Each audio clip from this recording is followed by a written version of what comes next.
In this example, we are going to explore different types of lists. These are a pretty important and very widely used part of HTML. They also have slightly cumbersome syntax. So let's make sure that we understand lists and how they are created in HTML. Let's start with a really simple example. Let's say we wanted to specify some of the candidates from the Republican Party in this current presidential cycle in the US.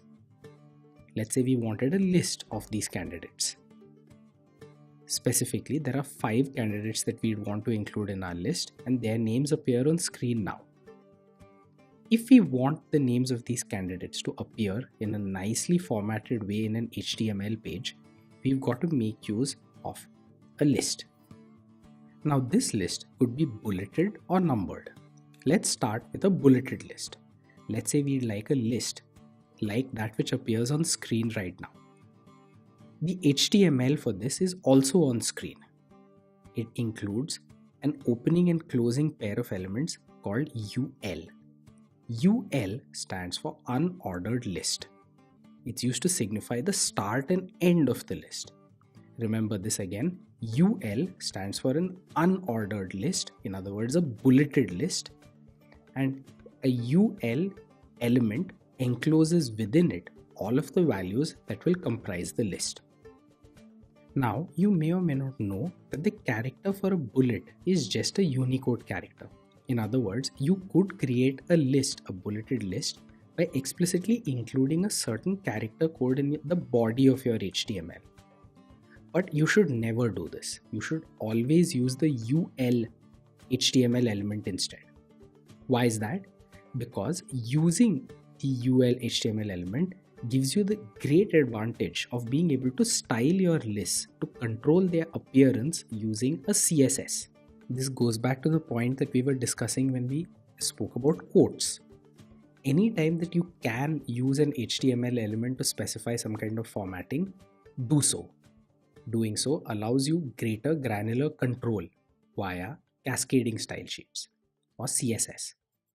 In any case, the next important bit to remember about the unordered list is that each individual entry in that bulleted list needs to be enclosed within a pair of LI tags. LI stands for list item and it represents one item in the list. Remember again, every element in your bulleted list should be wrapped in this LI tag. In other words, you'll have a whole bunch of opening and closing LI tags contained within the opening and closing UL tags. Again, we are seeking to create an unordered, i.e. a bulleted list. That's why we need a pair of opening and closing UL tags. Then within this pair of tags, we need a bunch of LI tags for each list element. UL stands for unordered list, LI stands for list item. The LI HTML elements are nested within the UL HTML element. Now let's say that we wanted a numbered list instead of a bulleted list.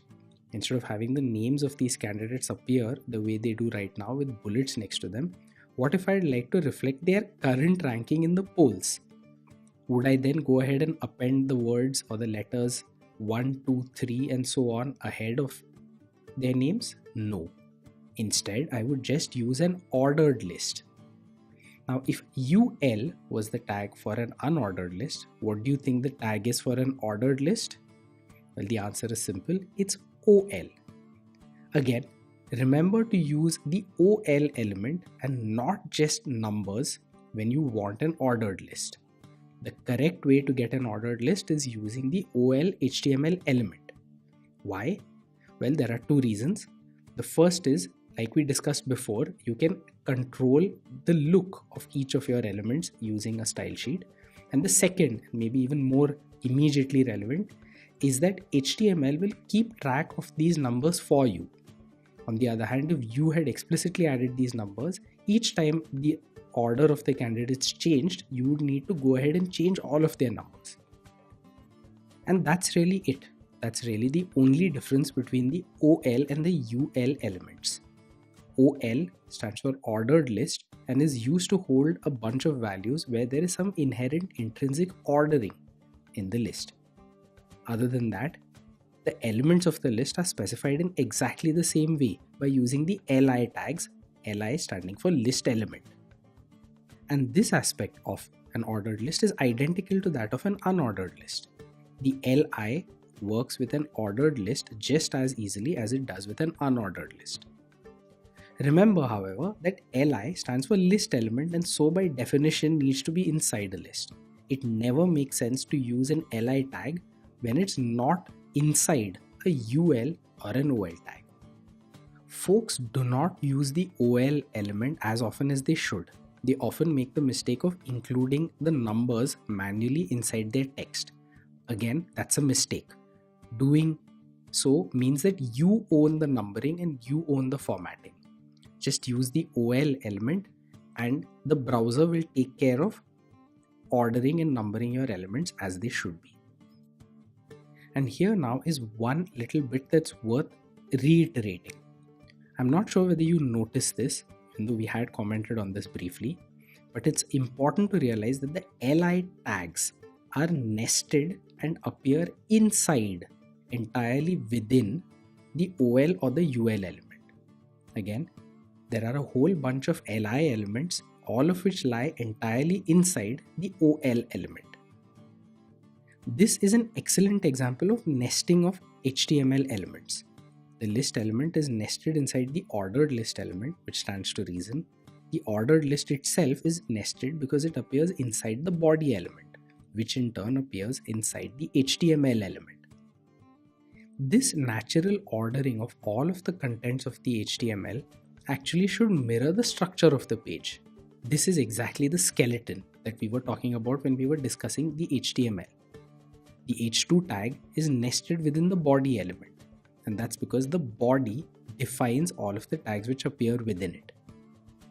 You, when you develop your HTML pages, should visualize the web page and then translate that visualization into a series of hierarchically nested tags.